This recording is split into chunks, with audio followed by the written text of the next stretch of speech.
আজকের breaking news, তুফানের জয় জয়কার চারিদিকে। তাহলে সিনেমাটি ব্যবসা করছে কেমন? এই প্রশ্নে অনেকের মনে সঠিক উত্তর পাওয়া যাচ্ছে না, তবে কিছু কিছু ধারণা পাওয়া যাচ্ছে তুফানের ব্যবসার। সিনেমাটি প্রযোজক শাহরিয়ার শাকিল জানিয়েছে, প্রথম 3 দিনে শুধু সিনেপ্লেক্সে ইনকামের রেকর্ড করেছে তুফান। শুধু সিনেপ্লেক্সেই নয়, সিঙ্গেল স্ক্রিনে দাপটে দেখাচ্ছে তুফান। লিটন হাশমি নামের একজন চলচ্চিত্র সংশ্লিষ্ট শপথ চৌধুরী নামের একজন কন্টেন্ট ক্রিয়েটরকে জানিয়েছেন, মনিহার সিনেমা হলের 3 দিনে বিক্রি হয়েছে 13 লাখ টাকার টিকিট। শুধু তাই নয়, তাদের আলাপচারিতার অন্যান্য সিঙ্গেল স্ক্রিনেও ব্যবসার কথাও কিছু এসেছে। সব জায়গাতে ইতিবাচক সাড়া পাওয়া যাচ্ছে বলে জানান লিটন।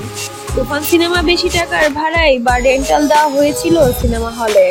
অনেকেই মনে করেছিলেন এই টাকা উঠবে কিনা, তবে শপথ চৌধুরী ও লিটন হাশমির কথায় ধারণা করা হচ্ছে, অনেক হল মালিক প্রথম 3 দিনে তুলে ফেলেছে তাদের রেন্টালের টাকা।